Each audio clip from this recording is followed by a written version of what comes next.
Today's guest was a 2010 Golden Gloves champion as an amateur and kicked off his pro boxing career at 18, leaving his first opponent face down. Michael, pretty boy, Zerafa. Weird, like even at 13 years old, like I was on MySpace back then and I was calling out Mundine. 13, I didn't know what was more crazier, the fact that I thought I could beat him at 13 or the fact that he replied. Oh, yeah, I reached out to him on MySpace. I said, man, I'm going to fight you one day and retire you. And he replied saying, if you're looking to be beat, I'm the man to meet. And me, I was, all cocky. I just left him on scene. And 15 years later, I ended up knocking him out and retiring. It's Zerafa, clips Mundine, down he goes. On that M Group logo, it is all over. It is all over in the first round. Zerafa making a statement. My thing was, it's called BFG, it's called Born for Greatness. And I said I want to be in front of the bright lights, in front of the big stadiums, earning the big dollars, fighting for the big titles. So you can never do that fighting in the amateurs. Olympics didn't really interest me much. I made the team and then I got beaten and I thought, you know what, I'm not going to wait another 4 years. I'm going to turn pro, make some serious money and make some noise. And give it up for Michael Pretty Boy Zerafa. Yeah! People want to be part of a winning team. People can find a better version of themselves if they choose. You just need to go start some shit. Action is all that matters. Be a man of your word. I think I look back now and I'm like, whoa, that took some guts. Be kind, be kind, be kind. See you at the top. New episode every Wednesday. You've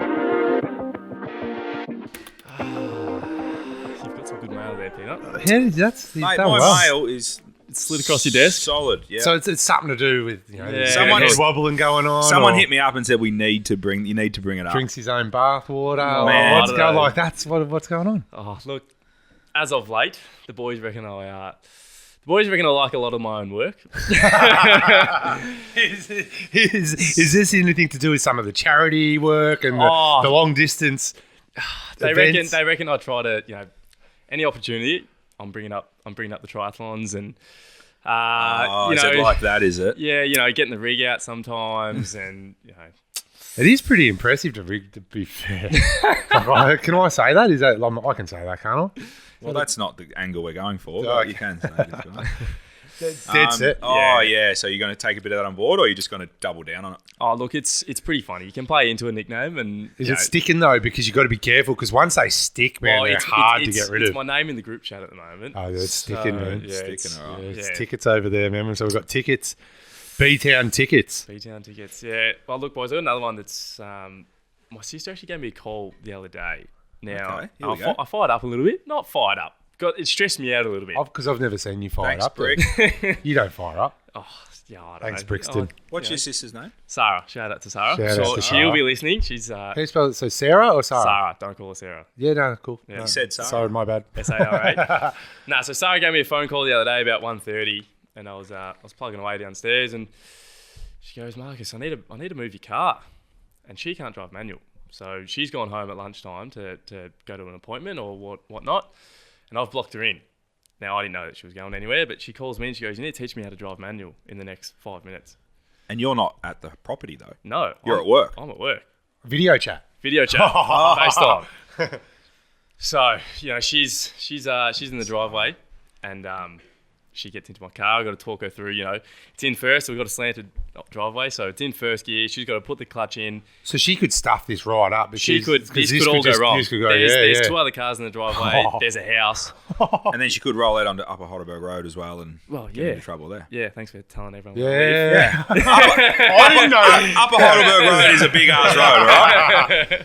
I didn't know that. You'll see me out the front. Tickets, anyone? Yeah, so look, had to try and get her into reverse, and I've got a 6-speed, so come up and down and to the right to get into reverse. So she had to try and get past that obstacle to start. Yeah. She got into reverse.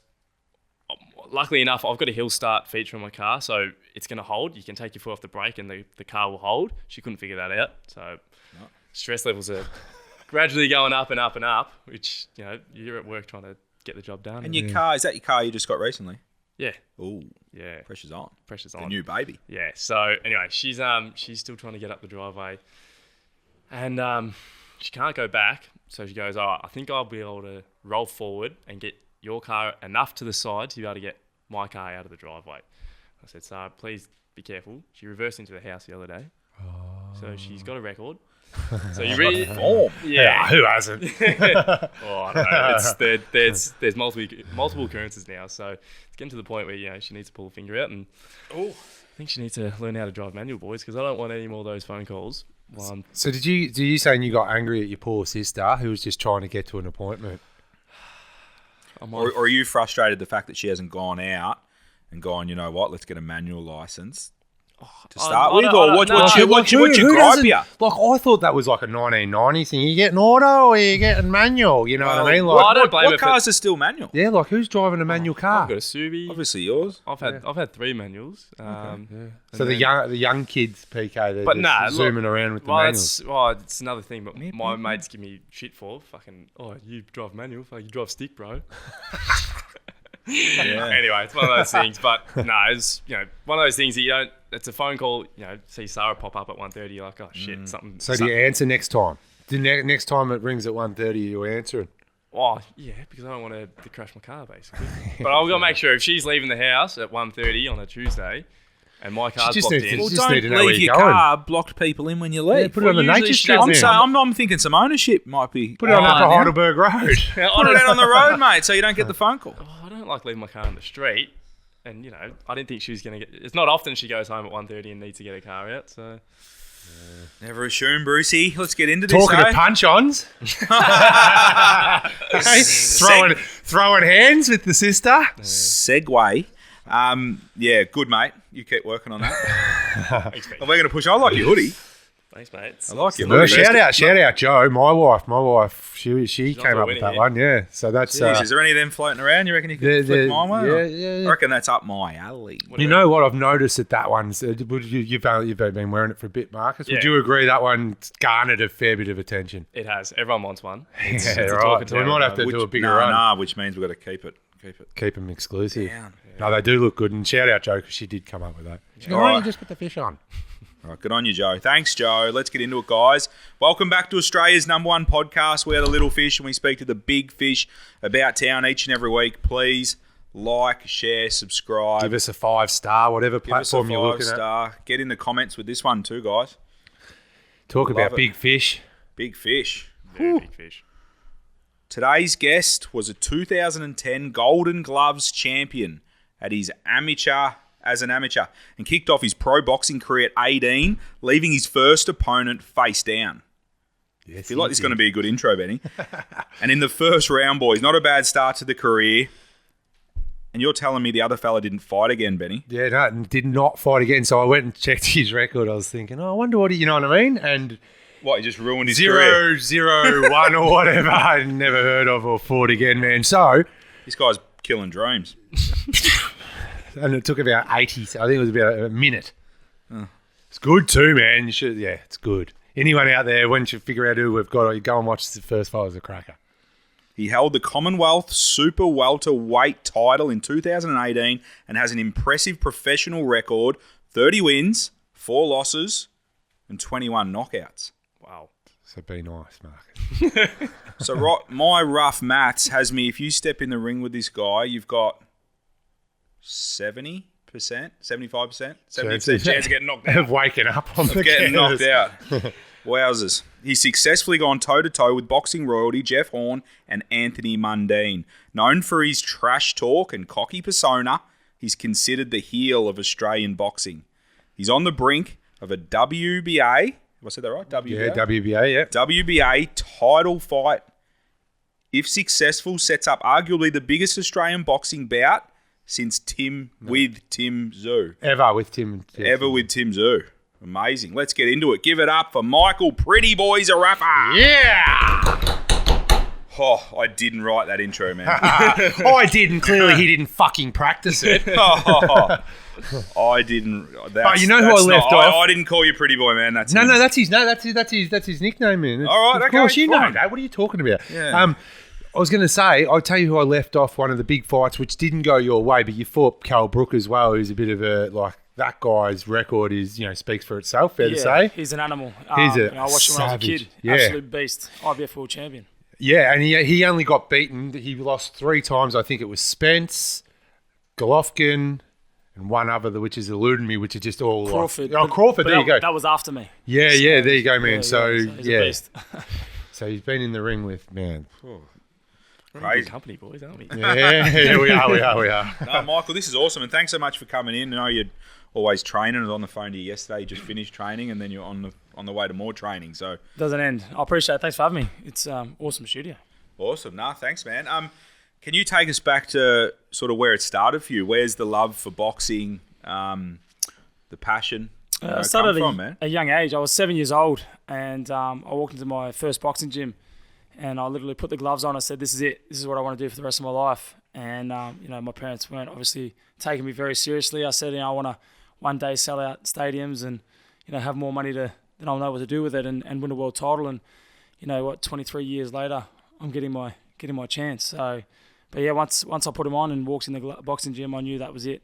How did you end up in the gym? What got you to the gym the first time? It was me and it was actually one of my best mates' older brother, who was trying to be a boxer, and he's a professional now. And, he said, come down and do a session with me. And I literally walked in and I was like, this is it, and I loved it, fell in love with the sport. Is that gym still around, the one that you first walked into? No, it was back then it was a youth center, just basically where kids went there and just did whatever they really wanted to, and we didn't even have a ring. It was just 4 chairs.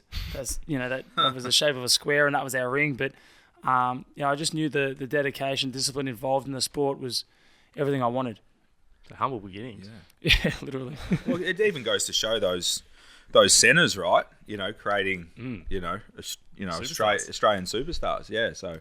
And were you get running around getting into fights as a kid, Michael? Were you a pretty quiet kid, or were you up and about and pretty lively? And if someone flexed or they were looking the wrong way, you like. I had my days. When I played local footy, I was known for always the footy brawls. But unless you really piss me off, I don't really retaliate. But I'm always a give back, quiet kind of guy. Were you running around with the Golden Gloves? Were you still playing footy after you'd won the Golden Gloves? Yes, I was doing both sports. I was literally Monday footy. Oh, you were that guy. I remember when you were that guy, because I remember we used to play. I used to play for Bundoora back in the day, pretty wild sort of league out that way. And you used to go, "Oh, bloke, he's got the Golden Gloves." It used to always be someone that had the golden. That's definitely me. Yeah. Who'd you play for? I was just Craigieburn in Greenvale. Yeah. And then I had to make a decision whether I wanted to continue boxing or play footy. And I thought, keep that dream alive and the promise I kept myself when I was 7 years old to be a world champion, and I never looked back. So you must have been a pretty good footy player. Look, I don't like to brag. I was all right. I could kick a ball. I was all right. That's the way. Coming from new tickets. So Michael, talk to us about. So you fell in love with it at 7, and this is what I'm going to do. What does that look like? And going to school and training and sort of that discipline, like. Yeah, how aggressive was the training, and from what point? For me, I always just wanted to push myself. I knew I wasn't naturally talented. I never was really coordinated in anything I did. If I played sport, I was one of those kids that would always run the opposite way and just be clumsy. And I just learnt by just failure. And I always told myself before school I'd train, after school I'd train. But whilst I was at school, I knew I didn't want to be there. And trying to have that conversation with my parents was a nightmare. But I got to a certain age where I was like year 8, year 9, and I knew that I could do an apprenticeship, but that was just basically my way out of school. Yeah. And I started doing a carpentry apprenticeship, and I just kept training, kept fighting. And then when my parents started taking note on how good I actually was as an amateur, and everyone was saying, this kid could be something great. Come down and watch him. Then they came to the gym and they're like, wow, the passion that I had for the sport and my ability. My mum kept promising me if I won a fight, I could get a tattoo, and that was like my incentive. I'll keep pushing. Now I'm covered. I've got no more skin left. But it was hard. I had to make a decision where do I put all my eggs in one basket and go solely down the boxing path, or do I stay in school and try to become something even better? And for me, it was quite easy to be a full-time boxer. Yeah, nice. So like at what age? What age did it go from, that's Michael Sting, he boxes, to, hey, we've got to actually get behind this kid because he's going to be something? In my head, it was 7 years old. I tried to tell everyone at 7 years old that, I'm the best. And but it was around probably about my 5th or 6th amateur fight in. So I was probably about 15, 16 years old. And, they could just tell by the passion I had for the sport. And, I'd get in the ring, and whether you're a boy or a girl, I'd want to kill you inside the ring. That's how the mentality you got to have. And people are like, this guy's the real deal. And like I said, and sitting at number 1 in the world now, and it's 23 years later. It's gotten to where I want. It's been a crazy journey as well, which is why I love the sport of boxing and just fighting in general, because it's just the journeys that you guys have to go on and the risks that you have to take, whether that be just, general, like life risks we'll get into later, but just you put everything on the line, man. It's so public and it can, It's such a lonely sport, like you can't play boxing. I tell this to everybody. Everyone's like, oh, let's play this. You can play football, you can play soccer, you can play tennis, and you got teammates that, you can have a bad day and still win the game, but with boxing, it's a lonely sport. You got nobody to turn to, like up in the morning, you're running, late nights, when you win, you all win. Everyone in the team wants to get in the corner and take the photo, but when you lose, it's just pats on the back. It's a lonely locker room, and I've been there sadly 4 times, which is good because, some people have been there a lot more than I have, but it's a place that you don't want to be. It's a very lonely place, and before you get a yes, you get 1,000 no's, and everyone thinks they can beat you. That's just the way it is. Boxing, it's a fight business. You can't play it. Can you, at the risk of jumping a little bit ahead, but on topic, I suppose, that first time that you lost, can you take us back to? Do you remember how you felt and was it as bad as you thought, or once it went? I've heard people say once. I think Izzy in the UFC, when he lost, it wasn't that big of a deal to him. No, look, I remember I took a massive step up. I probably shouldn't have taken that fight, but I was 21 years old and they offered me the world champion, and I think I was 17 fights in, and at 21 years old, the money they were offering me, I was like, this is grouse. This is where I want. I got a little bit greedy. You're on a 15 fight winning streak. 15 was it? Yeah, 15. And I was like, you know what, I can beat this guy. I can beat this guy. And I went over there, and was that in Russia? I think. Yeah, Arif. Yeah, Arif Magomedov. Yeah. So he was the world champion. He went on to Russian, be 15-0, and he was the talk of the town around the world. Everyone was like, this guy's the best ever. And I said, he's not that good. I'll fight him. And I thought I won the fight. I had a lot of people saying to me, it was a majority decision. Yeah. So I had a lot of people, even the Russians were saying, mate, you got robbed. But you're going in his backyard, with his judges, his referee. It's going to be nearly impossible unless you knock him out to win. But I copped it on the chin, and that really hit me. I went back in the change rooms and I started bawling my eyes out. It was my first loss, and I said back to the drawing board, and I never wanted to feel that again. And I fought the best. They're the only times I've lost against the best. Yeah, absolutely. So but I learned a lot from that fight. Don't fight them in their backyard. Because you're going to get robbed. We all know what the Russians are like. They're scary. That place was scary. Especially going to Russia. Yeah. They got shot there. Do you remember what city was it? It was in Moscow. It was in Moscow. Yeah. Wow. Yeah. Far out. Sorry to jump ahead, man. Oh man, love it. So, yeah, talk to us about. So you went pro at 18. Yeah, correct. Yeah. First fight. Yeah. What does that look like? Because my brother's a golfer, so I sort of followed his journey, amateur to pro. What's that like for you? Like, what made you decide to go pro? And is it a similar play to when you're amateur, you sort of get that support? When you go pro, you start making money, and it's it's for real. Yeah, like I told everyone, I was like, you can't pay bills with trophies. You know what I mean? You can't go to fair enough. You know what I mean? Like for me, I was just like, I'm doing the same thing. I might as well get paid for it. And I hate the head guards. I can't stand them, and even when I train, I don't wear them. I just don't understand them. You get hit more with them. And I just said, it's a bigger target. Yeah, and my thing was, it's called BFG. It's called Born for Greatness. And I said I want to be in front of the bright lights, in front of the big stadiums, earning the big dollars. Fighting for the big titles. So you can never do that fighting the amateurs. Olympics didn't really interest me much. I made the team, and then I got beaten. And I thought, what, I'm not going to wait another 4 years.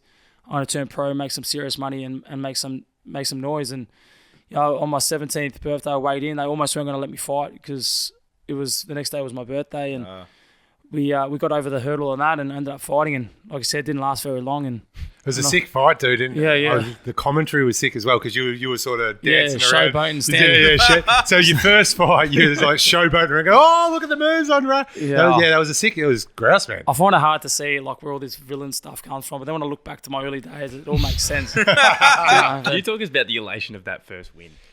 Or even the night sleep before that, even could you sleep the night before, and were you nervous? You didn't look nervous, but... Yeah, I don't really get nervous. I mean, like, I have this, like, thing where I'm just not scared of anybody. I know it sounds arrogant and a bit cocky, but I just feel like that's why I train. You know, like I'm doing all the training in the gym. It's like when it comes to fights, so that's the fun part. That's what we look forward to. That's where the lights, the cameras, the paydays, you know, the moving forward to a world title. So for me, that's the fun part. It's the hours in the gym, you know, of grinding away and stuff that nobody sees. Yeah, like even today, like I've trained already twice today before I've come here and up at 6:30. Yeah, it's a nightmare. And you know, it's not like, oh, I'm just going to go to the gym. You know, you got to train, and it's not like, you know, I've done legs today, tomorrow I'll do arms. It's, you know, we spar today, tomorrow you got sprints, then we're back in the gym for sparring, and you know, it doesn't matter how hustle you are, you just got to keep pushing. But for me, the nerves, yeah, I didn't really get on much. I was more looking back on that hairstyle I had. You had the sticker as well. I was just thinking before. It was shocking. You had the shoulder and chest sticker, and you were only 18. Yeah. But I was going to ask you, how'd you get that over the line with the oldies? But it's because you were knocking people out. Well, yeah. And you did a deal with your mum. Yeah, well, I made a deal with my mum. I said, she goes, you can go get a little tattoo, you know. So she thought I was going to go get a little boxing glove or something. And I thought, this is my chance here. I'm going straight in. Yeah. And I ended up coming back with half a sleeve and my chest done. Yeah. She reckons I aged for about 20 years on that night. But yeah, I was the hairstyle. It looks like I had a cat on my head. It was shocking. You sound like you have a lot of inner belief, and like that comes back from you being a 7-year-old, and you know you think you could beat anyone. Is there any like where does that come from? Because I mean, I was walking around when I was 7, and I was walking into walls and shit, and you're saying I'm going to be a world champion. Yeah, it's weird. Like even at 13 years old, like I was on MySpace back then, and I was calling out Mundine. Yeah, I had that written. And he responded. And he was the man back then as well. Like he was. He was You're the man. 13 calling out. 13. I didn't know what was more crazier, the fact that I thought I could beat him at 13, or the fact that he replied. Or the fact that you ended up fucking fighting him, dude. I kept it to my word. And I reached out to him on MySpace. I said, man, you know, I'm going to fight you one day and retire you. And he replied saying, if you're looking to be beat, I'm the man to meet. And me, I was, you know, all cocky. I just left him on scene. And 15 years later, I ended up knocking him out and retiring him. But I just That's awesome. It's crazy. Shout out Chalk. He's a good dude, man. Yeah, he's a good dude. We keep in contact, and you know, he doesn't get enough credit for what he does and what he did. For what the he sport. did, I agree, man. Correct. I agree. He's a gentleman, and I'm trying to take that role now. Well, I've got that role now as the villain and the new Anthony Mundine. But it goes back to that just self-belief. You know, just believing in yourself. It's like driving. You know, I don't worry about everybody else on the road. I just worry about what I got to do, and I'm in the car and I'm just relaxed. You know, playing with the radio. You seem like a very relaxed guy for someone that goes into the ring and puts their life on the line. Well, just go in there and be me. Like I can't go in there and be Floyd Mayweather or Mike Tyson. You know, like all these other cats that try to do all that. You know, for me, I just go in there and be Michael Zerafa. You know, and if it's enough, that's God's plan. If it wasn't, we're back to the drawing board. You know, I can't go in there and be more than what I actually am. You know, if I can only kick 50 meters, you know, I can't go there and say I'm going to try to kick this through the stick 100 meters out. You know, you can't do it. Yeah. You know, so for me, I know how far I can go, and I know I've been in there with the best, and I've mixed it with the best, and I've beaten the best, and the best is yet to come. Yeah, yeah. Well, it feels like, you know, it's all sort of going in this direction with you, and we'll get into that a little bit later as well, for sure. Which it definitely does. Which is credit to you, man, because it hasn't been an easy journey, right? There was the second the loss to Horn, then you end up with Hardman, and there's a lot of chit chat going on, and that's the crazy thing about boxing, right? Every time you go in, it's all on the line, right? You lose to Hardman in that fight, pivot you pivot your whole career in a whole different direction, right? Yeah, 100%. Oh, well, I had everything on that. And I knew, you know, months out of that fight I was going to beat him. You know, styles make fights, and I know watching. But you did, but that's your inner belief, right? Of course, you're going to believe that. You know what I mean? There's no birdie in there going, "Fuck, man!" Like I know I'm going to, but I hope I'm going to. Oh, you have your days. Like there's days where I wake up and then I do a complete 360, and I'm just like, "Fuck, what happens if I get knocked out here? Yep. Have I done enough? You know, maybe I shouldn't have eaten that KFC burger. Maybe, you know, all these little things start playing it. But then it just comes down to, I'm in the ring, you know, I've trained the house down. You know, if I'm tired, this guy's on his deathbed because he hasn't done the shit I've done. You know, and I truly believe that. You know, I overwork. You know, I'm putting 5, 6, 7 hours a day, every day. I have no weekends, no holidays, no birthdays. It all comes down to fight night when I get in there and I'm like, you know what, I'm tired in that 8th round. But that means you're dead. So now we're going to pick up the pace now and I'm going to finish her. And I called it with the Hardman fight. You know, he was talking so much smack. And when someone that talks that much shit, I just know straight away. Because he's good, like, to his credit, like, you boys built that fight. Yeah. And to his credit, like, he was good at talking smack, right? Yeah. He He did my head in. Yeah, exactly. But which is why, like, While he was talking smack, Zerafa was in the gym doing the work. Well, he kind of had everything to win, and I felt like Zerafa, correct me if I'm wrong, like, the pressure was on you, man. You had to have, there was no way. It was going to be hard for you to be moving forward meaningfully if you couldn't get it done with Hardman. And I had everyone against me because everyone was talking, this guy was 3 divisions heavier than me. He's knocked out everybody. He's come from a UFC background, undefeated in that sport as well. He's knocking out the best in that division. And, everyone was saying, Zerafa's too small. He's coming up from 66. Well, I said skills pay the bills, man. He's not on my level. Barry Michael, good friend of the podcast. We've had him on before. He's a legend. I remember asking him leading into that fight, and he from memory, he had... Yeah, he did, he had you, man. He didn't even he gave Hardman nothing. Yeah. Like, we did Fox Sports commentary a few weeks back, and we were talking together, and he goes, mate, I had you. Yeah, he did. He said, because I asked him, and I thought we'd get into a conversation. Yeah. But he gave me nothing, and he goes, no, he's no chance. Hardman's no chance, too slow. He's going to... He's strong, but like I said, he had no movement. I knew once I was outside that line of, his 1-2s, he had nothing else. And I said to him, if I say to you in a press conference prior to the fight, I'm going to knock you out, that means I know I'm going to knock you out. Are you guys amicable now? Like, once you get in and have a fight with someone... Look, on my end, I am. I got no bad blood. I suppose he said some shit at us. Yeah, he said a lot we all of stuff. talk crap, but, for me, like I said, he had a lot to say. I shut him up, but he still wants to keep talking smack. But, I mean, that's just our we just personality clash, and that's just how it is. I even if it wasn't boxing, I feel like we couldn't be in a room and get along. And I suppose you end up at the top of the tree again. He keeps the conversation going, and it's a way for himself to get himself another chance. If the people, you keep talking, people keep calling for it, and that's how you get yourself another payday. Well, I'll never fight him again.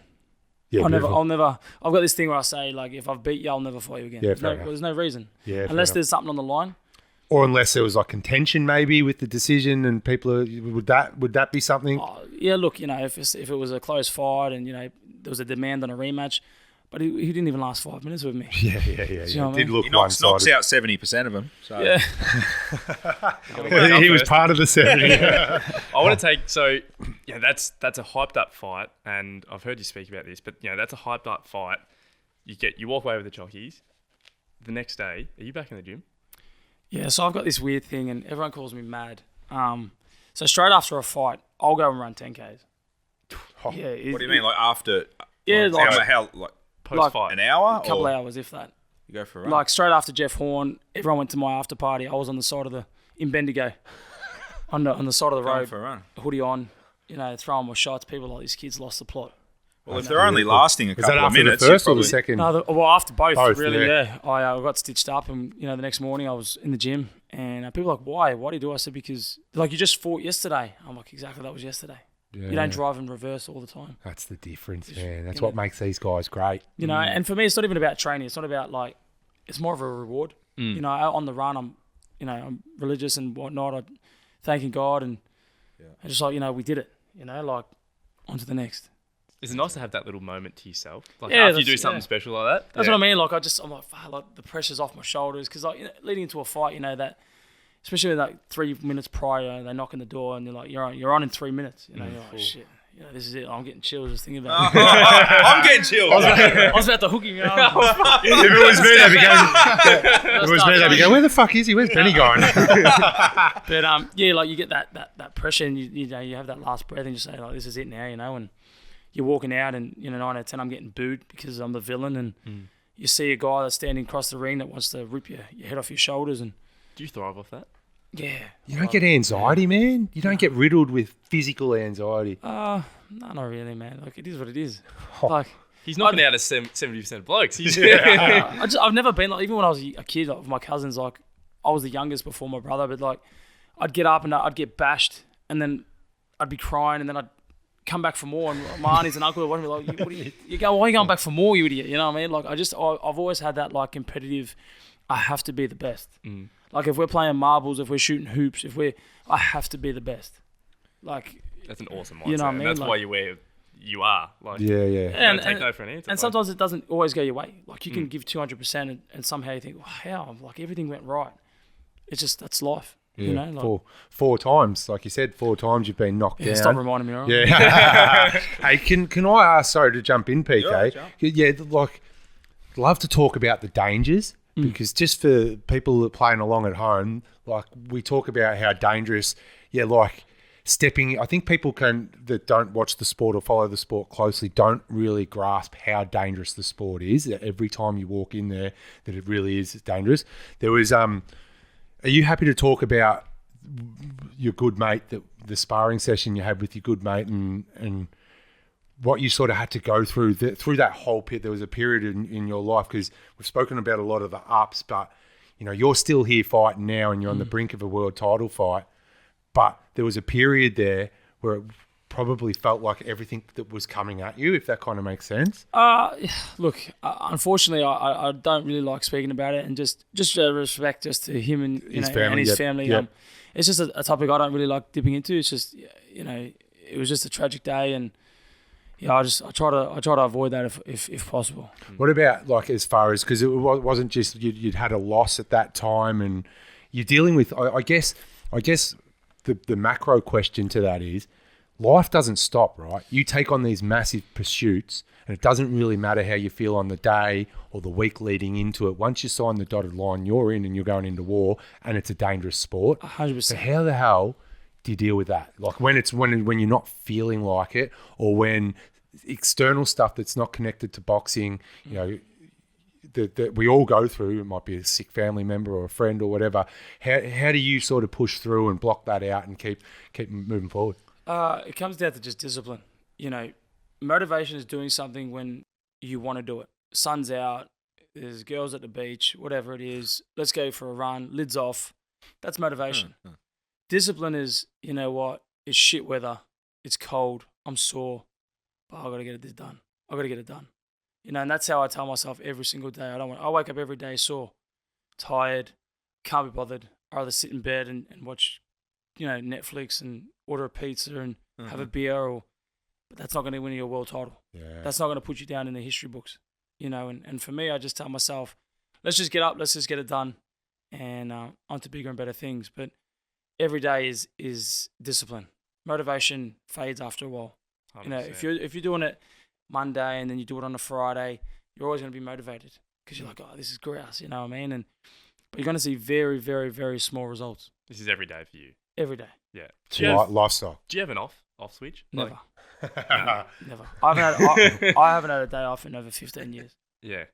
So I don't believe in days off. You know, well, you're also doing what you love as well.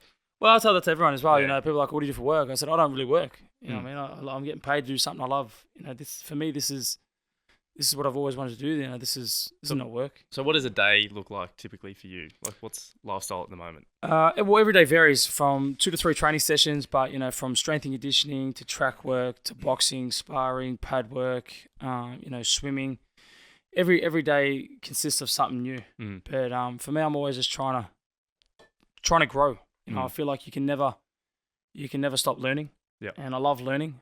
I hate getting told what to do, but I love learning, you know. So for me, I'm in the gym and I just listen to my team, and I'm just grateful for the people around me and just basically rock up. You know, that's what I say to everyone. People say, how do you stay motivated? And I say, I don't. I said, but whilst you're having those days, just drive to the gym whilst you're cursing. You know, while I'm in the car, I can't be bothered. I'm F this and I'm F that.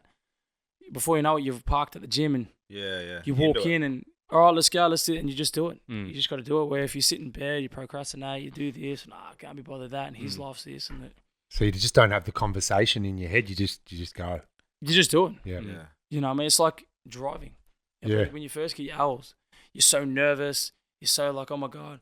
Now after 5-10 years of driving, you don't even think about it. Yeah. You know, you can look around, you can talk to somebody, you can play with a bit of a podcast. Text, you know what I mean? You can do all sorts of crap, you know, like your attention span's not focused on what's important. Michael, my question, you're, you know, at the top of your game. What does your team look like? Because like you said, it's a lonely sport. It's an individual sport. Like as individual as they come. Who is your team and how do they help? So I've got 2 teams. You know, being contracted to America, but living in Australia is difficult. But it's new to me too. So, you know, I'm very grateful for the guys in Australia. Oh, I'm grateful for both actually, but I'm very grateful for the guys in Team Ellis in the gym here that train me to keep me basically fit and active whilst I'm out of fights.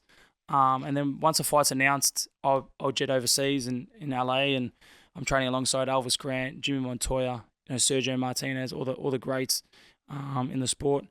And I prepare 8 to 10 weeks for a fight, and then it's showtime. So are we talking, I guess, coach, personal trainer, manager? Oh, sorry, yeah. Yeah. I mean, so it goes from boxing coaches, strength and conditioning coaches. Yes. There's basically like a 2IC who just oversees everything that the... So like, the manager. Yeah. So like you got a manager, you got like a trainer, then you'll have someone that kind of like stays on the outs, like a coach, and then there's a trainer. Yes. So like Jimmy Montoya will be like he's a 9-time Hall of Famer trainer. He's trained, 19 world champions, and has promised that I'll be his 20th. He's 86 years old, and he's a weapon. Yeah, I'm telling you, this bloke will knock out half the blokes here in Australia. I couldn't believe it when I went over there the first time. I was like, he's one of those guys, the old school, with the wife beater singlet, like out of Rocky. Yeah. And he's slowly strolling along, and I'm holding his, his bags and opening the door for him. And as soon as he's in the boxing gym, it's go time. He's calling me, he's a pussy and this. Yeah, you're not going to win if I will. And he's catching hooks and he's throwing shots at me, and I'm like, man, I'm about to break this man's arm. And he's just an absolute unit. But he basically will stay on the outside, and then he'll have someone where he's watching, train with me, and. So he's like, he oversees the whole lot. He's the strategy. Correct. We need a bit of this. We need a bit of that. He needs work there. Yep. Exactly right. And then you've got strength and conditioning coaches, running coaches, and it's a team that started off very big, but now is very small. I say this to everybody: you have to keep your team small. That's why I say a mountain's the way it is, because at the bottom there's space for everybody. Yeah. And me 10 years ago, I had 1,000 people around me. Now I've got 5. Yeah, it becomes more quality than quantity. 100%. And that's why I say the mountain at the bottom is big. Everyone's there. There's me, you, there's 1,000 people, but it starts narrowing down at the top. There's only room for 1 or 2 people.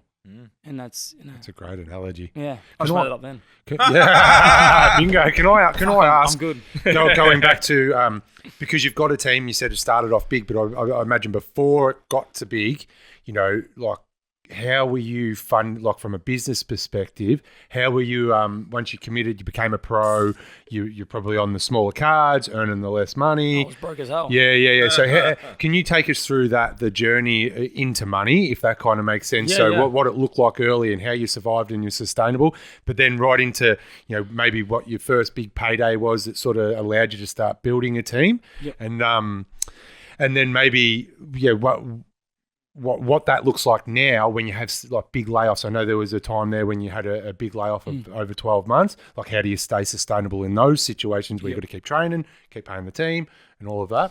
Yeah, well, like I said, I was broke as hell back in the days. It was hard. Like, I couldn't have even afford myself a pair of shoes. It was tough. My first payday was $200.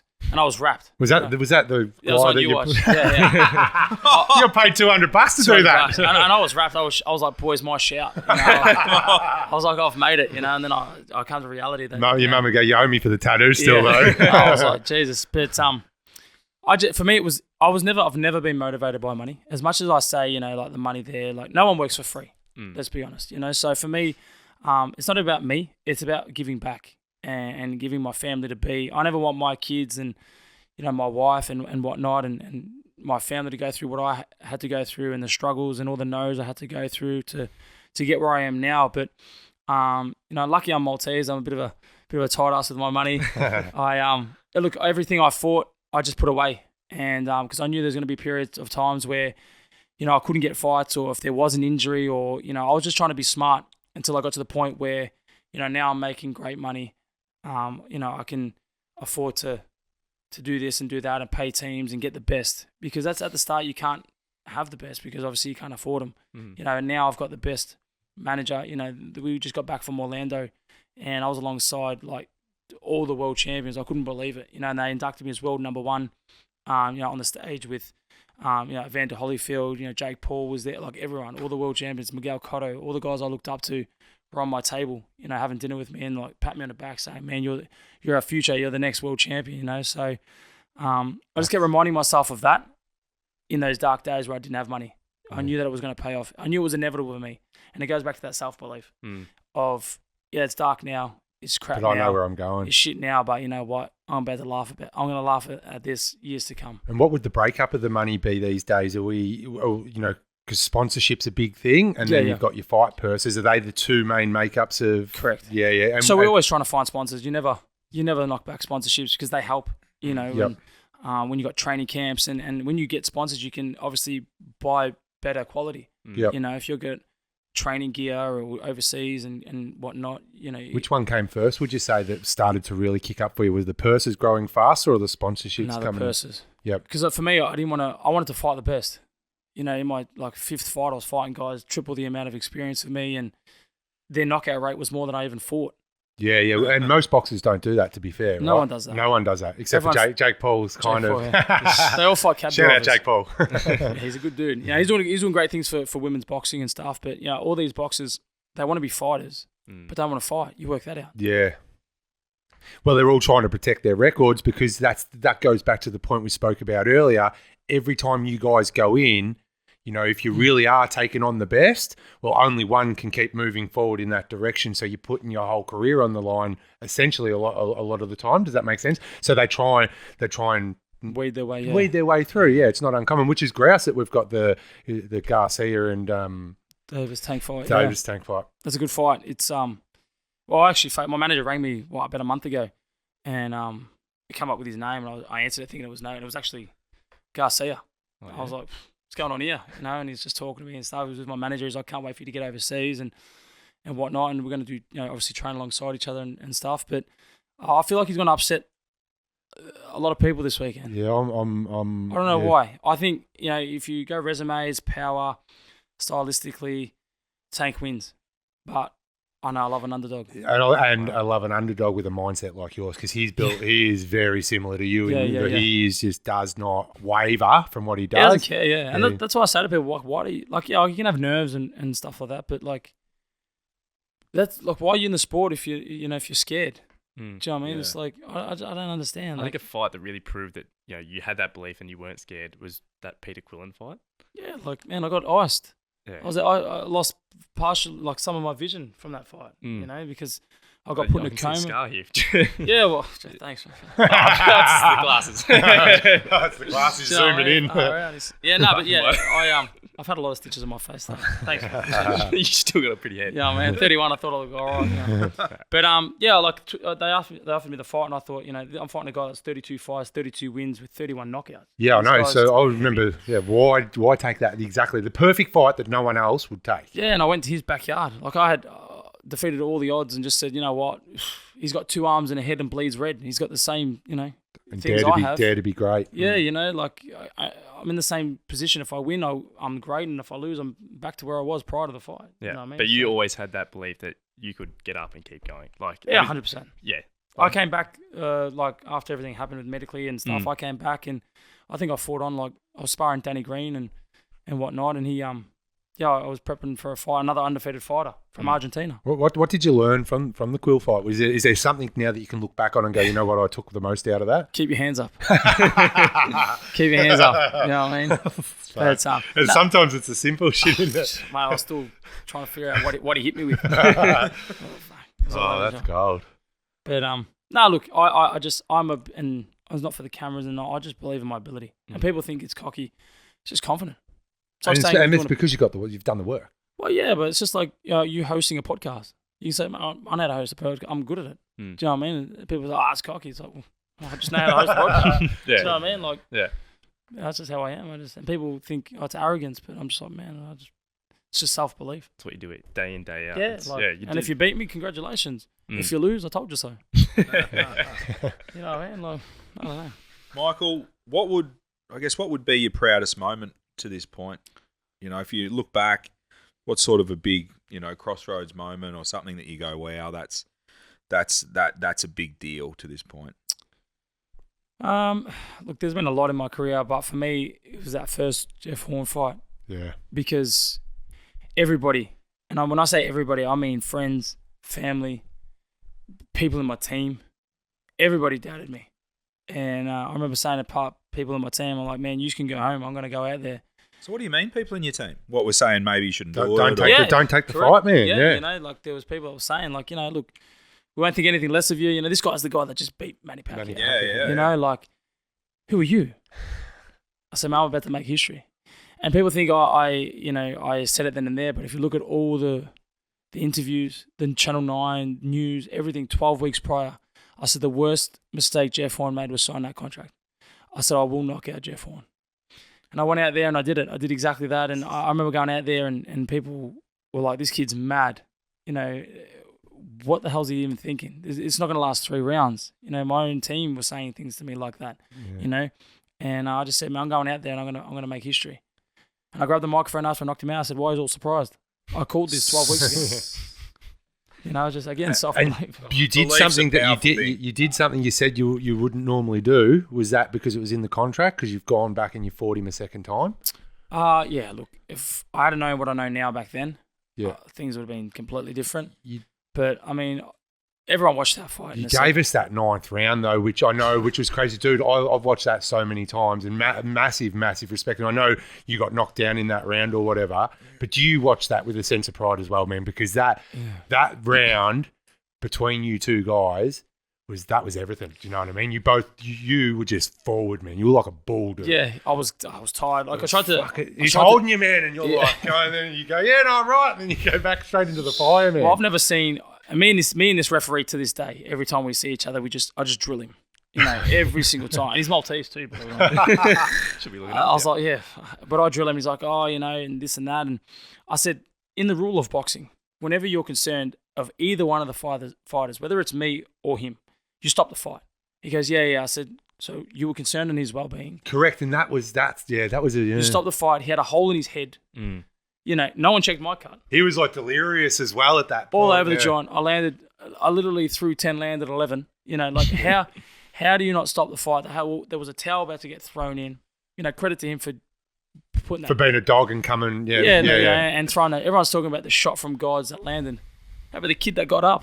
You know, no one gives me credit, but even if you rewatch that fight, you know, you give him the first 2 or 3 rounds, but then how did he beat me on points?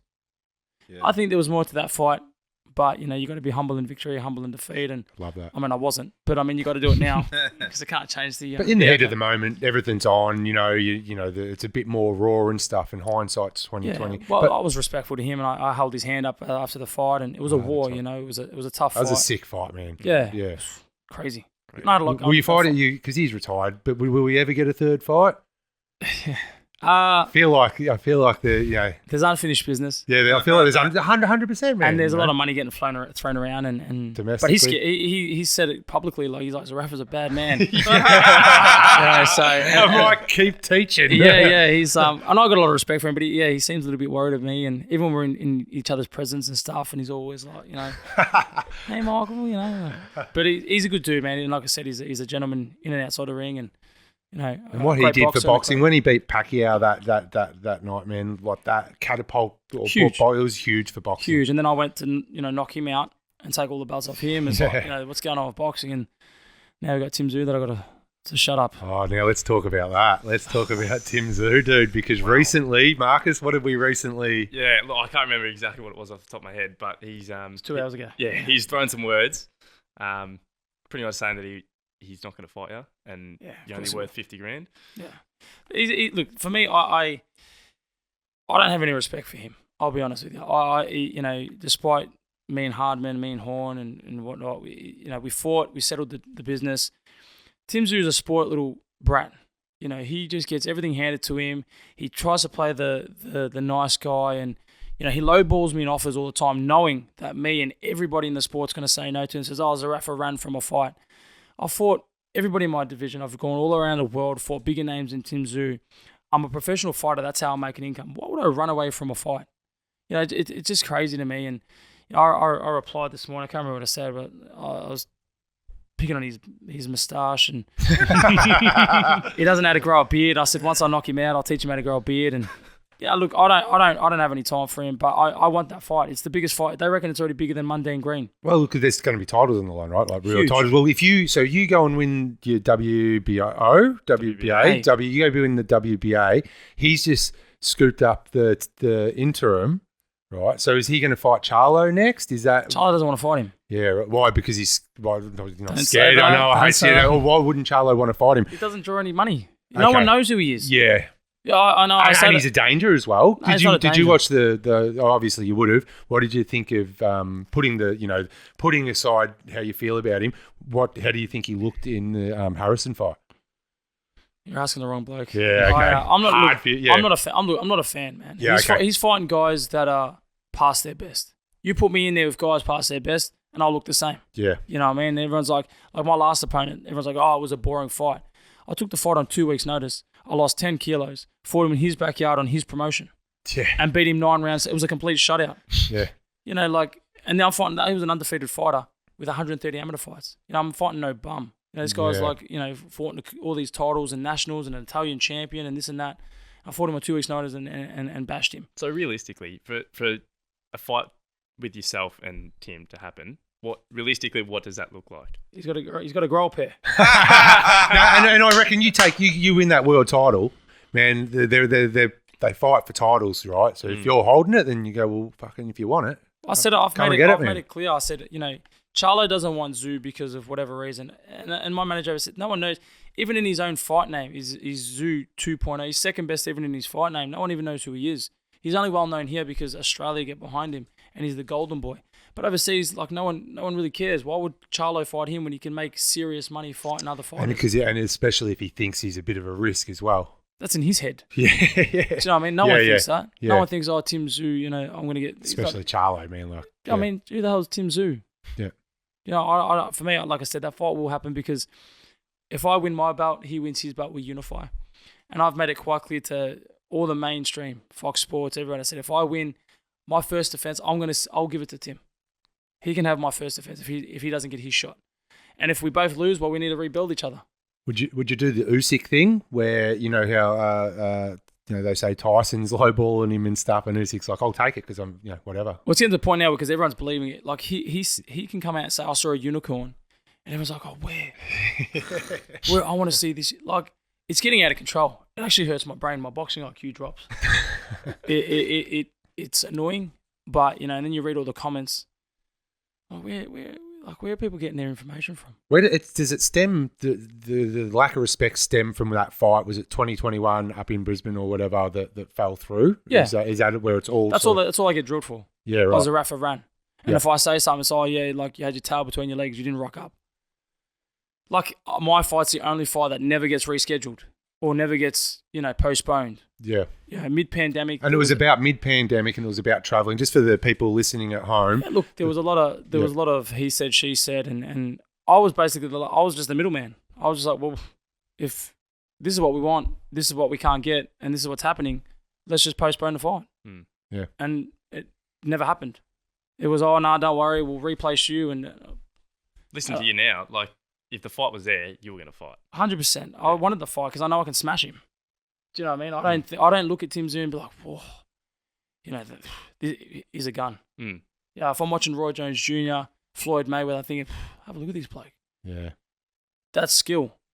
Tim Tszyu, I don't think there's anything that, you know, he hasn't lost. Big whoop. I was undefeated for 15, 16 fights too, and I didn't say nothing. No one treated me like that. Imagine if my dad was Mike Tyson. Yeah. Yeah. Honestly, imagine if my dad was Floyd Mayweather. Yeah. Do you know what I mean? I would be getting nothing but royalty. Like Ricky Hatton's kid. Have you seen Ricky Hatton's kid? Yeah, absolutely.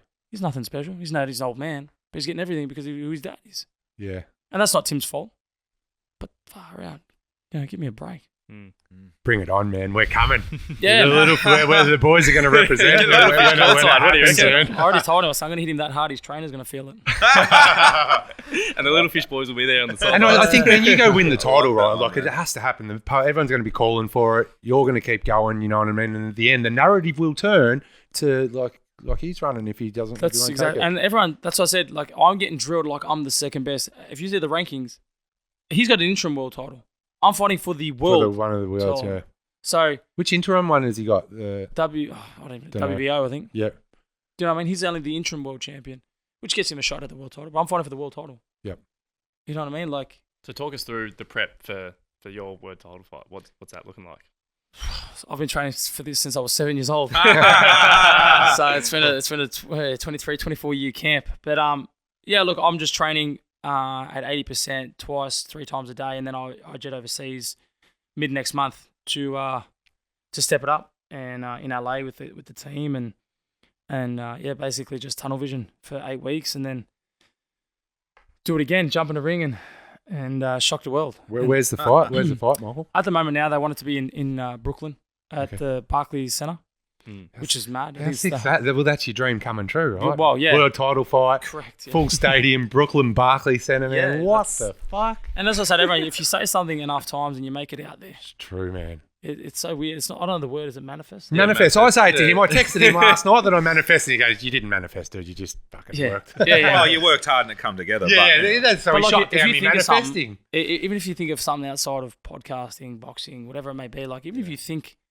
it happens. I believe you put something out there and it's it weird. happens. Yeah. Manifesting, it's a real thing. But I also believe in the hard work that you've put in. 100%. Oh, you create your own luck. into that You create your own stadium. luck. Yeah, 100%. Yeah, it definitely beats At least manifesting doesn't exist. Hard work beats can we anything at the end of Can the we day. talk about the Ellis Gym? Because those boys are killing it down there, obviously with you with the pro fighters, but they've also leading the space of like the influencer sort of boxing and stuff, which is pretty interesting and cool because that's sort of taken over. What are your thoughts on that, say locally and what the boys are doing there, but sort of macro with Jake? We touched on it earlier. Yeah. Like, were you always on board with Jake doing what he was doing, or did it rub you up the wrong way at the start? And how do you see it now? At the start, I was a bit like, oh, look, what they're doing is great, you know. And at the start, I was like, have a look at this. Like these guys want to fight and this and that, and they're getting Channel 7 news. And but then I thought outside of the actual box, and it's not even about the fight. That's just that's the end result for these guys. To see them walk in the gym 10 weeks out, you know, with 90 kilos on their body, and then, you know, come fight time and they're down to 75. And not knowing one thing about boxing to now, you know, doing the fundamentals and mentally getting through a 3-round fight, it's amazing, you know, and it blows my mind how it's not even about the fight. It's just about like the mental strength, about someone that's never, you know, you might have just had a baby and the lady comes in, never been in a gym in her life, and she's like, you know, I want to lose a bit of weight from my pregnancy as well. And then, you know, 10 weeks down the track, she's lost 20 kilos and she's got the mindset of let's fight. Yeah. You know, it's amazing. And now you got all these maths guys and so I'm the commentator there, so I enjoy it. Yeah, you know, it's hard to commentate because it's like, oh, she's who's the best one in who's doing all right? Michael Zerafa. Yeah. He's probably the best one there. Look, what's to do with all the stickers and stuff that was on Love Island? Not Love Island. What's his name again? Kieran. Yeah, Kieran. How does he go? Yeah, he's a tough boy. I think he's had 2 fights now and he's good. What about the Shuey dude? He's fighting in next week. Yeah, right. Al. Al Perkins. Yeah. He doesn't look like he'd hurt anyone because he's always smiling and laughing. But that's what I mean. Like these guys haven't. They might have done it for their, you know, for a summer body, but to now do a 10-week camp. And fight. And now risk being face down like your first bloke. Yeah, well, that's exactly right. And like the preparation that goes in, and then the fight night, because they make it. The Ellis, they put on a great show. It's like you're fighting at the MGM. Yeah. You know, there's lights, there's cameras, and it's full on. So, you know, they're doing great things, and full credit to them. Yeah, they're a good team down there, aren't they? Huge. Yeah. You talk about people. Sorry, PK. You could talk about people. You know, coming into the gym and like a mum that might want to lose weight after pregnancy or something and just falling in love with boxing. I know that there's lots of blokes, you know, might not say my age, you know, young 20s. They haven't played like a sport much and they come in, they go to a boxing gym and fall in love with it. Yeah, like, but that happens all the time. I said on a daily. Yeah. You know, guys that come in like, oh, I play footy, but I've done an ankle or whatever, and I'm just want to. And then before you know it, they never go back to footy, and they're having these contender-pretender fights and amateur fights, and then, you know, turning pro. There's a kid now, Jack, at the gym, and he was just training, and then he had amateur fights, and now he wants to turn pro. You know, on a daily. Yeah, you know, so it's a hard sport. It's a very hard sport, but like I said, once you know the fundamentals, and it's honestly an addiction. You know, because you see your body change, you feel the strength, you get the. It's an awesome feeling, you know, being in the center of attention in the ring, and, you know, everyone's looking at you and all the hard work, and you get your hand raised, and it's like, you know, all that hard work for that 30 seconds. That's you know? you. That's all you. Once you get a taste of that, it's like, I'm hooked. Yeah. You know, like I'm not going anywhere else. Can I ask you just about a local fighter who fights out of shadows in Eltham? And he's just an apprentice for one of my good mates, Joel Taylor. Oh, yeah. Yeah. What can you tell us about him? Tough, he's tough. He's got fucking massive calves. I know that. Yeah. He's a tough boy. I didn't know much about him until I think we fought on the same card. Was that recently? Yeah, I think in December. Yeah. And he won, and now he's sort of. He's good. He's tough. I rate him. He's his size and his build doesn't look as tough as he actually is. He'll just walk forward and he'll wear 2 and he'll throw 4. Yeah, he's there for if it's 12 rounds, he's there for 13. Yeah, I love it. He's tough. He's a good dude, and he's gonna go far, man. Like I said, it's skills. It's not even about skills. There's better fighters out there than me. I haven't seen one, but there's better fighters out there than me. But I mean, it's just about the belief and just and the hard work, right? Yeah, just keep believing in yourself, man. Not even the hard work. Hard work. If you believe in yourself, the hard work will come. Yep. Like I said, just rock up, do what you need to be told, and do that little bit extra.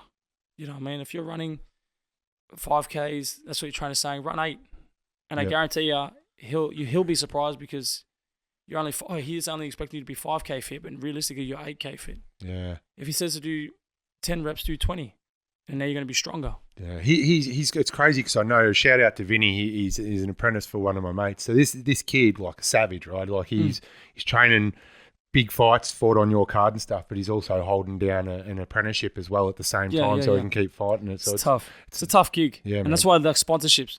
You could be the best in the world, like Floyd Mayweather and all these massive names. That's all sponsorships. Conor McGregor, they're all a lot more money than what we're getting, but for now. But there's like $100 million sponsorships. I'll just chuck my name on your shorts. $100 million. Yeah, that's wild. Do you know what I mean? Like. That's what we need around here, don't we? Yeah. We could do with a sponsor. Boys, seriously, what he's doing. I've got one more question. I've got one more. Have you ever been offered a bribe to throw a fight over your whole career? Like, because back in the, 15, 20 years ago, we've spoken to Bazza before. Bazza said back in the day, you'd get offered more to bloody lose than to win a lot of the time. Is that something that's been under your radar ever, that you've ever whisperings or murmurings or anything like that? It's pretty clean. Never, yeah. I'll never take it. Yeah. No, I knew you wouldn't, but more like... it's never been offered, but I'd never... Yeah, it's never been offered. But what about in the inner circles? It sound like it's pretty clean boxing these days as far as... No. There's always ups and downs and, a lot of birdies whisper. Yeah, right. And nothing personally with me. I've never been told to let a fight go or anything like that, and I never would. But, yeah, I've heard a lot of people get paid more to fall and, it's sad. Yeah. That's boxing. So, Rafa, this has been awesome, man. We've got a segment. We've got Marcus's segment, the fish tank.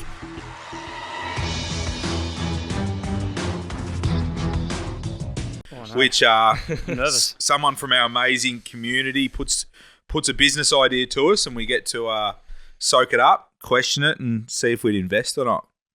All right. That's the fish tank. Welcome, Michael. Thanks, mate. I'm nervous. I'm starting to sweat. He gets in a boxing ring and gets his... The voice change. Everyone just looked at me. We've got Michael nervous. Now, this one, PK, I don't know how well you're going to be able to relate to it, but shout out to... Is it running? No, not quite. Shout out to Cody Lawson. Thanks for sending Cody. Shout out to Cody. Sick name, Cody Lawson. Sounds like a Hollywood actor. He'd love Done that. it. Bit of Hollywood about Cody him. Lawson. So, you're right. now, if you want to send in your pitches, your best business pitch, send it in to pitch@littlefishpodcast.com. And if you get read out, you'll get a piece of merch sent to you, and see if the boys. Some of that crispy one, the new ones. We'll have to start more merch, sending mate. We'll hook you up. All right, boys. Even So I can't get one. So this one is called Cut the Chit Chat. So Cut the chit chat. where we know that sometimes all you need is a great haircut without the small talk. Our stylists are trained to give you a fantastic experience without the unnecessary chatter. Come in for a relaxing and silent session, and let us take care of the rest. I don't know why. I wouldn't be interested in that. I'm generally so confused. I don't know what's going on. Okay, So I think I've got it. So we're talking about a hairdressers, Hairdresser, you don't have to talk. and where you're not allowed to talk. Well, so, no. So you'd go to this hairdresser because you don't like talking to the hairdresser. Oh, that's Awkward me small every day, talk man. or- That's me. Yeah. I love my barber, but I mean, we don't talk much. Yeah. But, say, okay. All So- right, Benny, you...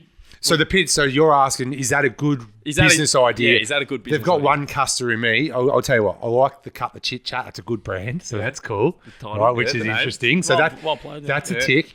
The second one is, I would be a customer, but knowing what I know about me, and Pete's probably better to elaborate, that probably doesn't say much. Like if I'm going, I'm probably no one else is going. You know what I mean? So I don't know. It's a tricky one. Is that a good idea? It's not that tricky. No, pass. Rubbish. That's the worst one we've had since this segment was born. I've struck a call with the guest. Yeah. Oh, you've rubbed him up there. Oh, hey boys, I'm totally let's go happy. to I'm the totally Zerafa. happy. I just from a business idea, I can't put my hard earn into that. Zerafa, what do you reckon, man? A salon, Investing? a premium salon where you go in and they're not apart from what do you want, they leave it there and you can go on your phone. You don't have to talk shit because it's true. I reckon that's a good idea. Yeah, I reckon it's actually Because a pretty good idea. they're not getting sidetracked. You're not there for too long. They're focused on one thing. And You're in that's and out. exactly You're it. robbing a bank. You're in and out. Just get your shit. You give them the money. You're out of here. And when you talk, they ask you stupid shit. And then you give a stupid shit answer can't- anyway. yeah, but No can't- one really cares. Like Yeah. they're only asking because their bosses told them to ask. 100%. And you're only answering because you don't want to actually say what you're thinking, which is shut the fuck up, dude. Yeah. Or something, you know what I But mean? can't you sort of say, "Oh, it's been a busy week, man," or girl, he doesn't whoever care. it is. They just keep talking. You reckon? Yeah, they do. 100%. No, they do. Oh, they ask you It questions becomes a challenge at that point I'll to close see if my they can eyes, get the man. guy that I'll doesn't go want to to talk sleep. talking. Well, you can have a bit of fun with it. Can you make money? I used to have a shout out to Gleeso. He was my year 10 English teacher. He used to go and get a haircut, and he'd be a completely different person. He's captain of bloody Port Melbourne VFL club, but I can't even kick a footy. So you can make up a whole persona to these hairdressers. Oh, I see what you're saying. So you can have a bit of fun with it, but Well, you know, not at this place, you won't. So you're shooting it. not at this place. You're shooting it. upset him. So you invest in Zerafa? Yeah. So you're investing, or you're keeping your money under the mattress? I'll keep it under the mattress, to be honest. Yeah. Yeah. Not for you. Nah, not for me, man. All right, Benny. I'm under the mattress as well, but I reckon Zerafa with the slick hair, I reckon that could work for your brand just to invest in one of those funky, trendy salons. I reckon. What are they called? King's Domain. That's what I was thinking. King's Domain. Yeah. It's on the cards. And it's in the mattress for me, Marcus. Yeah, but that's- good. Thanks for that, Cody. So who was that? Cody Lawson. Cody Yeah, Lawson. excellent. He'll be spewing with that one. I reckon I've heard that pitch, I reckon, 100 times. I've known him since I was 6 years old. And he's been You know Cody? Yeah, he's my good mate. Oh, so that's why you've picked Keep him. chasing Yeah, the dream. he's Keep getting chasing the dream. What yeah, happened? he needs to keep dreaming. Keep chasing it, Cody, or it could be maybe a pivot. Maybe look at something else for Cody if he's been chasing it for that long. Hasn't sorted it out. No good, Lawson. No good. Lawson. Zerafa, this has been awesome, mate. Appreciate it. Thank Really you so appreciate much. your time and wish you all the best in the coming bouts. Go on, fights, fucking man. knock him out, man. Likewise. Take him on. And the I'm new, pumped. And the new is all we want to hear. And the new world champion. Yeah, I'm super pumped. But I appreciate it. Thank you very much. Yeah, It's when been you win, we're having you back, man. We're having you back. We're having your after party here at the Little Fish Studios, man, at the Fish Factory. after my balcony. 10K run. That's it. Yeah. No, thanks again for your time, man. Love Chatting. it. Please, guys, like, share, subscribe. Anyone that's going to get value out of that, so much value, so much mindset Yeah, that was stuff. wild. Self-belief, it's a powerful thing. Don't know anything. See you at the top.